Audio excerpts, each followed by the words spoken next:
एक देश एक टैक्स, यही नारा था जब जीएसटी आया। लेकिन क्या यह नारा बिहार की सीमा पर आकर दम तोड़ देता है? बिहार की जनता अपनी ही सरकार को पेट्रोल पर ज्यादा टैक्स क्यों दे रही है? पेट्रोल डीजल जीएसटी के 28% स्लैब में आ जाएं तो इसकी कीमत पूरे देश में 70-75 रुपए के करीब हो सकती है। पेट्रोल को जीएसटी में लाना ही एकमात्र समाधान है। आखिर ऐसा क्यों है कि बिहार के गोपालगंज या भभुआ में पेट्रोल भरवाना महंगा पड़ता है, लेकिन चंद किलोमीटर दूर उत्तर प्रदेश के देवरिया या चंदौली में तेल सस्ता हो जाता है? नमस्कार, आप देख रहे हैं न्यूज एक्सप्लेन विद सुकन्या और मैं हूं आपके साथ सुकन्या सिंह।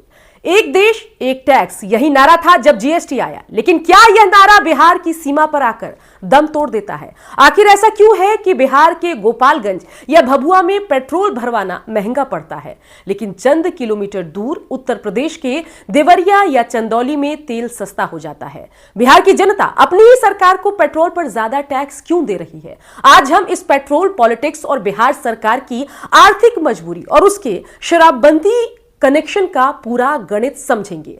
पेट्रोल और डीजल फिलहाल जीएसटी के दायरे से बाहर है। इसका मतलब है कि केंद्र सरकार इस पर एक्साइज ड्यूटी लगाती है और राज्य सरकारें अपनी मर्जी से वैट यानी वैल्यू एडेड टैक्स वसूलती है।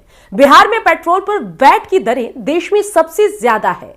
जहां उत्तर प्रदेश सरकार में जनता को राहत देने के लिए टैक्स कटौती की गई है, वहीं बिहार सरकार ने इसे कमाई का मुख्य जरिया बना रखा है। इसका सीधा असर ट्रांसपोर्टेशन पर पड़ता है, जिससे सब्जियों, अनाज और हर जरूरत की चीज बिहार में आपको महंगी मिलेगी। ये एक चेन रिएक्शन है जिसका शिकार सिर्फ आम आदमी हो रहा है और उसकी जेब पर अच्छा खासा असर पड़ रहा है।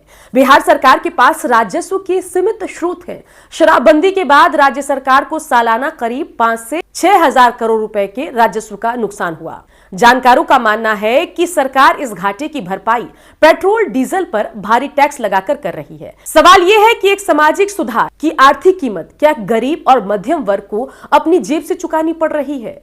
क्या सरकार के पास रेवेन्यू बढ़ाने के लिए कोई अन्य विजन नहीं है? अगर पेट्रोल डीजल जीएसटी के 28% स्लैब में आ जाएं तो इसकी कीमत पूरे देश में 70-75 रुपए के करीब हो सकती है। लेकिन केंद्र और राज्य सरकार दोनों ही इसे जीएसटी में नहीं लाना चाहते हैं। राज्यों को डर है कि उनका आर्थिक नियंत्रण खत्म हो जाएगा और उन्हें पैसे के लिए केंद्र के आगे हाथ फैलाना होगा। वहीं केंद्र को भी भारी राजस्व का नुकसान होगा। यानी राजनीति और राजस्व के चक्कर में जनता को बलि का बकरा बनाया जा रहा है।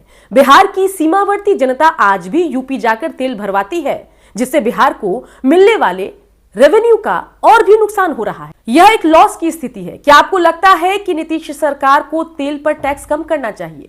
क्या पेट्रोल को जीएसटी में लाना ही एकमात्र समाधान है? कमेंट करें, इस वीडियो को शेयर करें। देखते रहिए न्यूज एक्सप्लेन विद सुकन्या। धन्यवाद।